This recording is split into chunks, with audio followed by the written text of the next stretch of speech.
આ છે ભાવેશ, જે વર્ષોથી મા દશામાના મંદિરની પૂજા કરે છે. ભાવેશ રોજ આવે, માતાજીની સેવા પૂજા કરે અને પાછો ઘરે જઈને એના કામમાં વ્યસ્ત થઈ જાય. કહેવાય છે કે ભગવાન એમના સાચા ભક્તની એકવાર પરીક્ષા જરૂર કરે છે. તો જોઈએ મા દશામાં ભાવેશની પરીક્ષા કરે છે કે નહીં. આ બધું જ આપણે આગળ જોઈશું.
ભાઈ, સવારમાં આ શાનું લિસ્ટ બનાવો છો?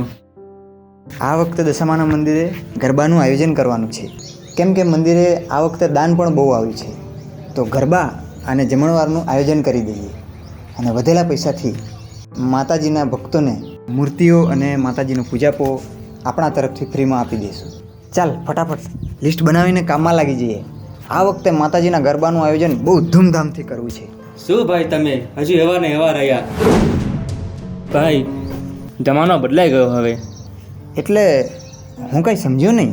ભાઈ, મંદિરમાં જે દાન આવ્યું છે ને એ બધા પૈસા આપણે લઈ લઈએ તો 75% આપણે રાખવાના અને વધ્યા 25%માંથી ગરબાનું નાનું મોટું આયોજન કરી દેવાનું. જેથી કરી ગામ લોકોને આપણા પર શક પણ ના થાય અને આપણને પૈસા પણ મળી જાય. અરે ભાઈ, આ બધું તને કોણે શીખવ્યું? અરે આને ચોરી કહેવાય, ચોરી. લોકો ભલે ના જુએ પણ ઉપરવાળો તો બધું જ જુએ છે. ભાઈ, આ તમે ખોટું વિચારો છો.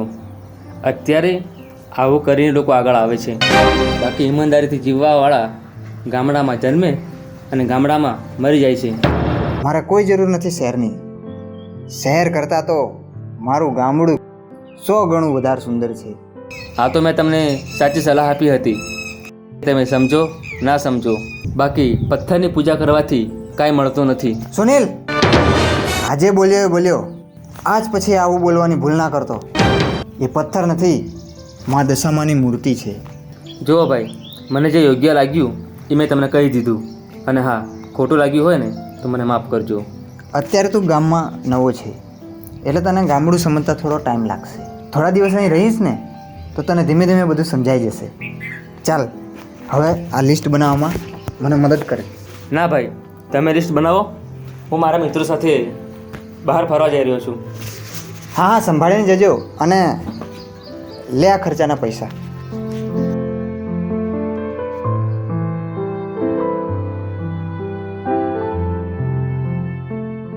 હે મા દશામાં, મારા ભાઈથી જે કંઈ બોલાઈ ગયું હોય ને એને માફ કરજો.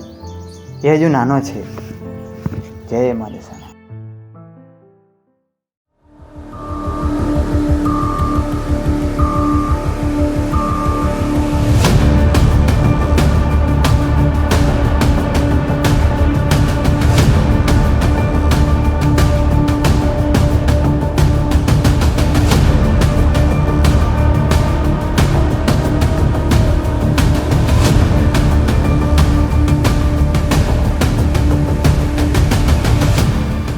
આ કોણ છે? મને પૂછા કરાવીને બેસી ગયો છે. આ ગામમાં નવા એવું લાગે છે, એ કદાચ તમને ઓળખતો ના હોય. જાતો જરા, એને મારી ઓળખાણ આપતો.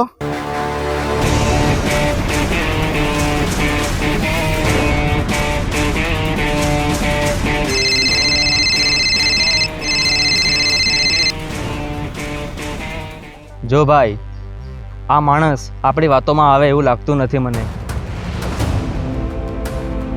મેં બધી કોશિશો કરી લીધી, પણ બધી મારી કોશિશો નિષ્ફળ ગઈ. પ્રોપર્ટી તો હું મારી બધી લઈને જ રહીશ, અને જરૂર પડશે ને તો એને હું બતાવી દઈશ. આમે મારા બાપનો બદલો મારે લેવાનો જ છે ને.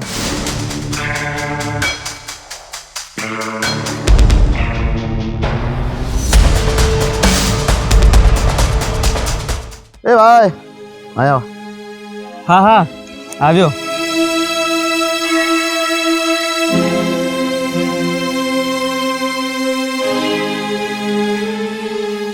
ક્યાંનો છે ભાઈ તું? મેં તને પહેલી વાર જોયા ગામમાં. બસ ભાઈ, હું આ જ ગામનો છું, પણ નાનપણથી હું શહેરમાં મોટો થયો, અને અહીં આવ્યા મારે આજે 3 દિવસ થયા છે. રહેવા આવ્યો છે કે પછી કોઈની મિલકત પડાવવા આવ્યો છું ભાઈ તું? એ મારી પર્સનલ મેટર છે, એમાં તમારે પડવાની જરૂર નથી. જો ભાઈ, આ બધું કામ તો છે ને મારું ડાબા હાથનું કામ છે. હું ધારું ને તો તારું કામ આ ચપટી વગર તમ થઈ જશે ભાઈ. પણ મારે તમારી કોઈ જરૂર નથી, અને હું જાઉં છું. ઓ ભાઈ, તારા સાવકા ભાઈને માર્યા વગર તારી હવે બધી પ્રોપર્ટી હું તને પાછી અપાવી શકું છું.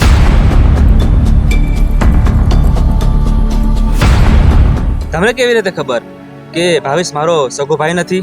અરે ભાઈ, હું આખા ગામની કુંડળી જાણું છું. તે જે આપણે ફોનમાં વાત કરી છે ને એ મેં આપણે આખું સાંભળી લીધું છે. ચાલ બેસ. મારા પપ્પાને ભાવેશ કચરા ઢગલામાંથી મળ્યો હતો, અને પછી મારા પપ્પાએ શહેરમાં બિઝનેસ ચાલુ કર્યો. પછી થોડા સમય પછી મારો જન્મ થયો, અને શહેરની પ્રોપર્ટી મારા નામે કરી અને ગામડાની પ્રોપર્ટી ભાવેશના નામે કરી. અને એક દિવસ ગામમાં માતાજીના મંદિરે ચોરી થઈ. એમાં માતાજીના ઘરેણા ચોરાયા. ગામના લોકોએ મારા પપ્પાને ચોર સમજી લીધા, અને પછી એમને ગામથી બહાર કાઢી મૂક્યા. ભાવેશ ચોરને ઓળખી ગયો હતો, અને એનું નામ પણ જાણતો હતો. પંચમાં ભાવેશનું નામ ના લીધું, અને પછી મારા પપ્પાને આ બધું દુઃખ સહન ના થયું, હા, જેથી કરી એમણે આત્મહત્યા કરી લીધી. અને પછી ગામના લોકોને આ વાતની જાણ થઈ, અને એમને ભૂલ સમજાઈ. એના પછી ભાવેશને મંદિરનો બધો કારોબાર સોંપી દીધો. તો એ વાત છે, તારે એનો બદલો લેવો છે. હા, અને ભાવેશને મારે એકવાર રસ્તે રજડતો કરવો છે. તો મારી વાત સાંભળ. આ વખતે દશામાના મંદિરમાં બહુ બધું દાન આવેલું છે. એમના ઘરેણા આવેલા છે. મૂર્તિ પર ચડાવેલા દાગીના એ લાખોની કિંમતના છે. આપણે આ દાગીના અને દાન ઉઠાવી લઈએ. પણ આમાં ભાવેશને ક્યાં નુકસાન જવાનું છે? આ તો મંદિરની વાત થઈ. મંદિરની ચાવી ભાવેશ જોડે રહેશે. તારે ખાલી ભાવેશ જોડેથી ચાવી લાઈન અમને આપી દેવાની છે. દાગીના ઘરેણા લઈ લઈએ, પછી એ ચાવી તમારે જેને મૂકી દેવાની છે. આમાં હું કંઈ સમજ્યો નહીં ભાઈ. ગામમાં જ્યારે ખબર પડશે મંદિરમાં ચોરી થઈ છે, તારે ગામ લોકો બધા ભાવેશને મારીને કાઢી મૂકશે. તારો બદલો પૂરો થશે ને મારું કામ થઈ જશે. Okay, deal done. હા, આજે રાત્રે હું તમને ચાવી આપી જઈશ.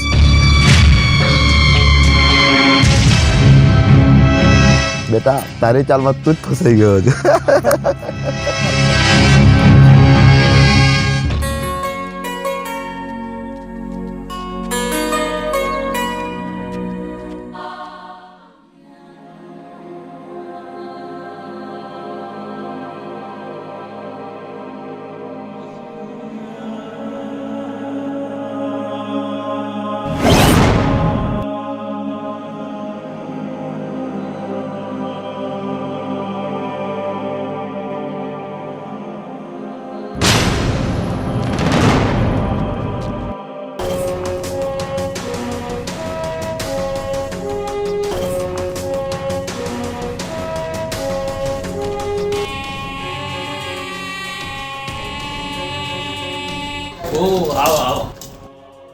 અને આવલો ચાવી મંદિરની પપ્પુભાઈ સુધી પટાવી દેજો.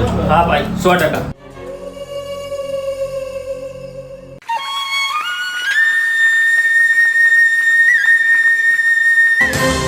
કે મંદિરની ચોરી તે નથી કરી એવો કોઈ જ પુરાવો તારી પાસે નથી, અને મંદિરની ચાવી પણ તારી પાસે જ રહે છે, અને તે જ આવીને મંદિરનું તાળું ખોલ્યું છે. તો આ માતાજીના ઘરેણા ગયા ક્યાં? એટલે જ તને આ ગામથી બહાર કાઢીએ છીએ. હવે આ મંદિરમાં કે આ ગામમાં તારું કોઈ સ્થાન નથી.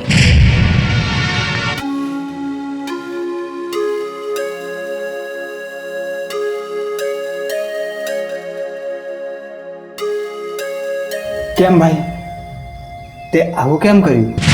અરે મેં શું કર્યું? કાંઈ નહીં, હવે હું આ ગામ છોડીને જાઉં છું.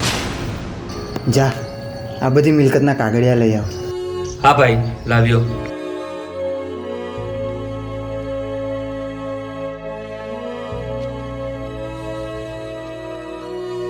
લો ભાઈ, આ કાગળિયા.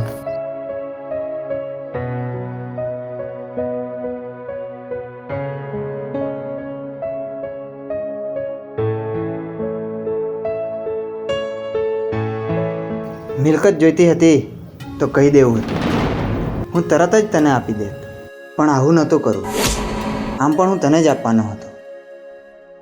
તે ઉતાવળ કરી નાખી ભાઈ.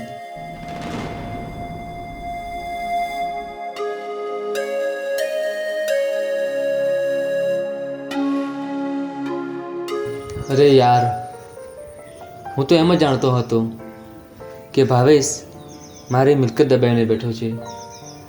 ખરેખર ભાવેશ તો બહુ અલગ પ્રકારનો માણસ નીકળ્યો યાર. આ મેં બહુ ખોટું કર્યું. હું પપ્પુડોને સમજાવીશ અને ઘરેણા પાછો લઈ આવીશ.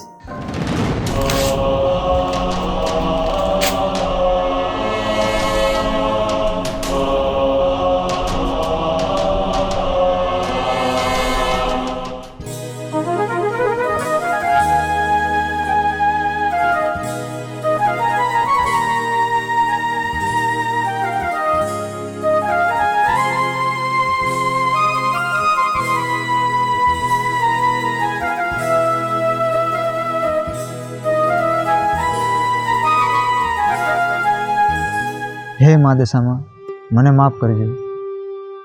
મારે આ ખોટું પગલું ના ભરવું જોઈએ, પણ માં, મારા ઉપર જે ખોટો આરોપ લાગ્યો છે ને, એ મારાથી સહન નથી થયો. અને આરોપ લગાડનાર પણ મારો ભાઈ હતો. આનું મને બહુ દુઃખ લાગ્યું છે. હવે મારે આ દુનિયામાં રહેવું નથી, કેમ કે હું તો તમારી સેવા પૂજા કરીને જ જીવતો હતો. પણ હવે તો મને તમારા મંદિરમાં પણ આવવા નહીં મળે. મારાથી કોઈ ભૂલ થઈ હોય તો મને માફ કરજો.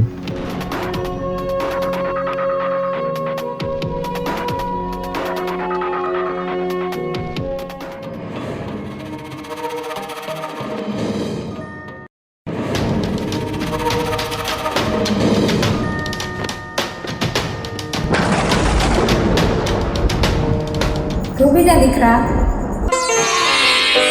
માં, તારી ભક્તિથી હું પ્રસન્ન થઈ છું. અત્યાર સુધી તારી ભક્તિની પરીક્ષા ચાલતી હતી અને તું એમાં પાસ થયો છે. ચાલ, માંગીને તારે જે માંગવું હોય તે માંગીને. ગાડી, બંગલા, માલ, મિલકત જે જોઈએ એ માંગીને. માં, મારે રૂપિયા, ગાડી, બંગલા કશું જ નથી જોઈતું. મારે તો બસ તમારા મંદિરમાં આવીને ફરીથી પહેલાંની જેમ તમારી સેવા પૂજા કરવી છે. વાહ દીકરા, આ તારી પરીક્ષાનો છેલ્લો સવાલ હતો, એમાં પણ તું પાસ થઈ ગયો. લે આ ત્રિશૂળ અને ચૂંદડી. જ્યારે જ્યારે તું મને યાદ કરીશ ત્યારે ત્યારે હું હાજર થઈશ.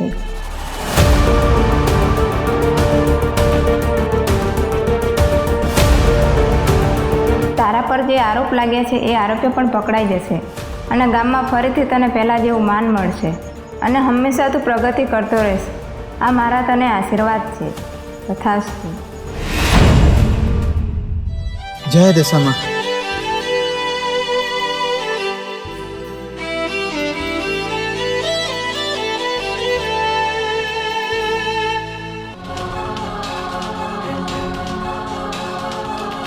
જોયું ને, આને કહેવાય માસ્ટર પ્લાન.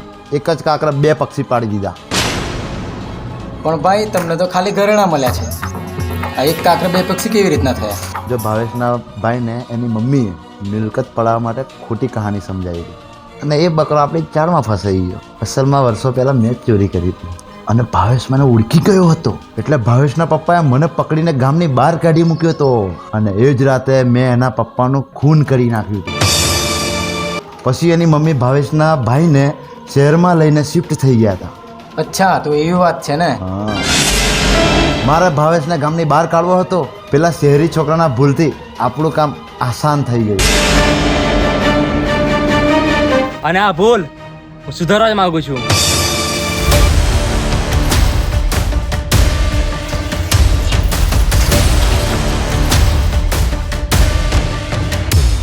શું કહ્યું? મને બરાબર સાંભળ્યું ના, ફરી કહેતો. ચોરી કરેલા ઘરેણા અને પૈસા હું ગામ લોકોને પાછા આપવા માંગુ છું. ઘણો થયો છે, તારે થોડો ઘણો ભાગ જોઈતો હોય તો આમાંથી લઈ લેજે, પણ ગામવાળા લોકોને આપવાની તું વાત ના કરીશ. હું એક જ વખત બોલીશ, ચોરી કરેલા ઘરેણા અને પૈસા મને પાછા આપી દો.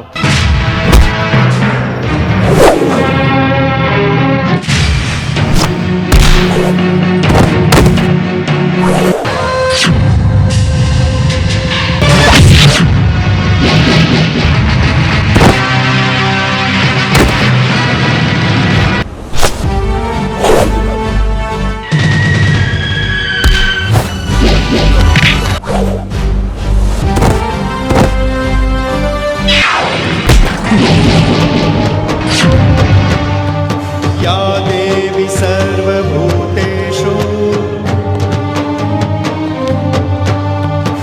शक्तिरूपेण संस्थिता या देवी सर्वभूतेषु. તો ત્યાં બેસ, આમને તો હું જોઈ લઉં છું.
બસ ભાઈ, છોડી દે મને, હું તારા ઘરેણા પાછા આપી દઉં છું. હા, તો હું પણ કોઈને મારવા નથી ઈચ્છતો, પણ ઘણીવાર જેવા સાથે તેવા થવું પડે છે.